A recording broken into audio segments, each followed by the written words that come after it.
Alright, what is going on, guys? It's Sparks here, and welcome to, I guess, what is my first episode of Sonic Mania. I wanted to take this opportunity to show this game off because it's a pretty good is an understatement, but it's a great rendition of a 16-bit era Sonic game.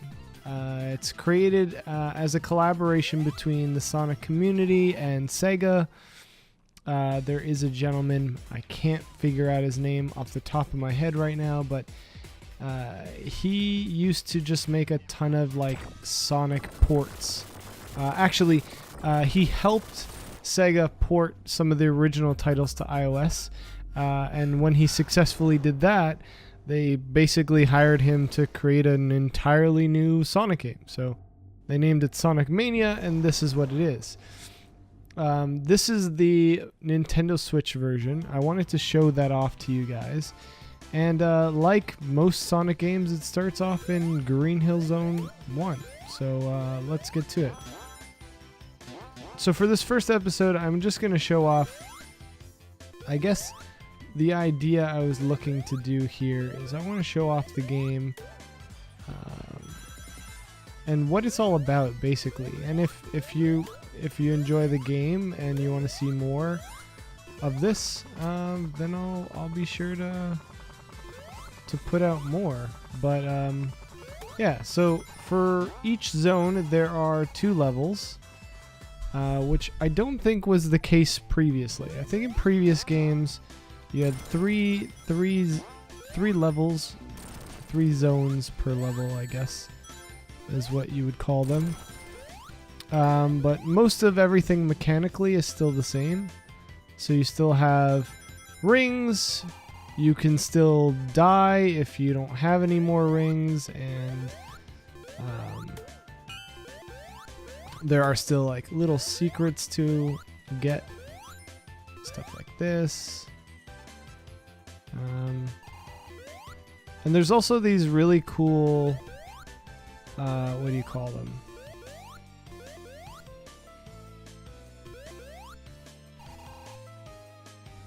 Not side missions. They are like bonus stages, I guess. They're these really cool bonus stages that I don't remember being in the original game, but doesn't mean that they weren't. But there is basically a new type of bonus stage that I've never seen before, so which I guess you'll get to see in just a bit. We'll come across our first bonus stage section in a few seconds. I hope I get it in this one.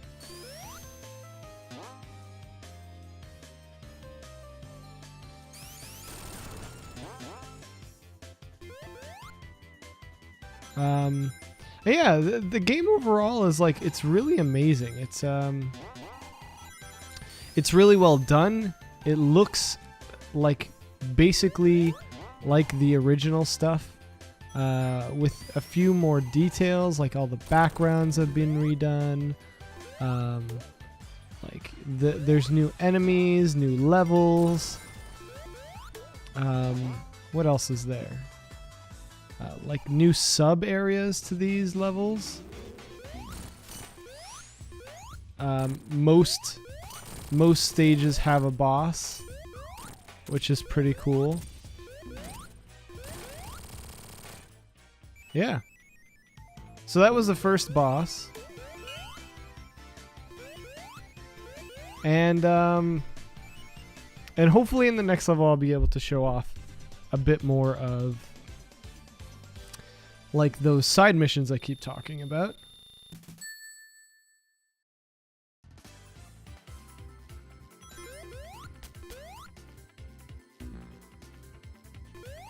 Another thing to note from what I've played so far is that every level brings a new mechanic. Yeah, like every level brings a new mechanic in like the traditional sense. I don't even know what I meant by the traditional sense, but as in like every new level you'll have something very interesting added to the equation that makes the level pretty unique otherwise. And like in previous Sonic games, taking the uppermost path is usually the quickest path. So there's one of those gigantic rings I keep telling you guys about. So I'm going to try and get to that one. Let's see if I can get up to that one.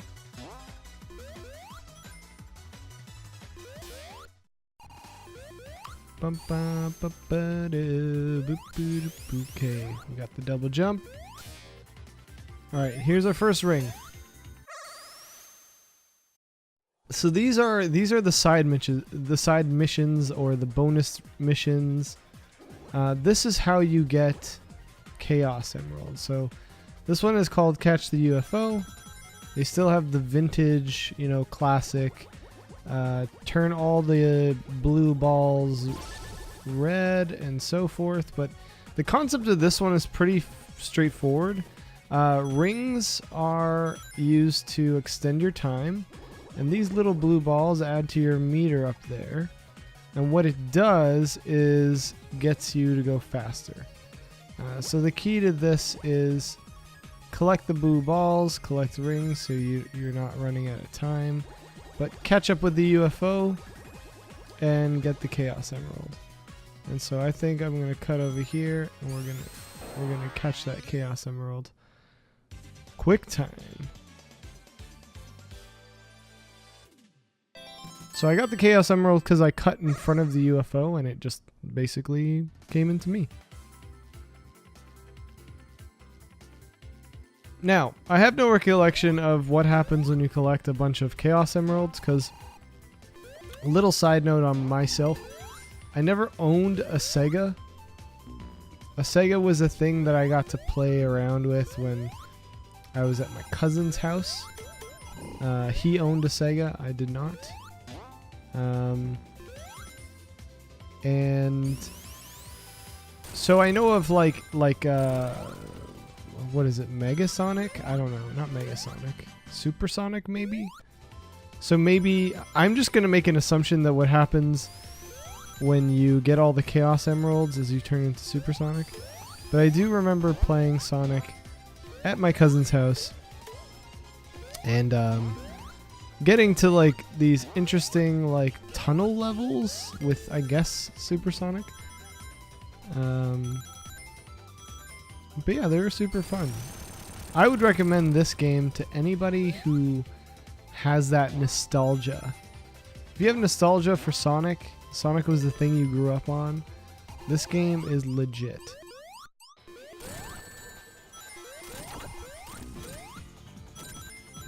This is the second boss, Green Hill Zone 2. As you can see, I'm doing really bad at fighting him.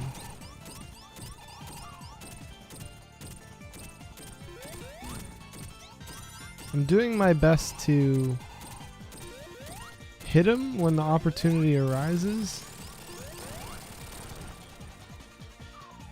But yeah, that's the end of that. And then this is another weird thing. I've never seen this before, but the animal carriers actually come from the sky most of the time now. Like 90% of the levels I've played literally have this container coming from the sky. So that's going to be all for this first episode.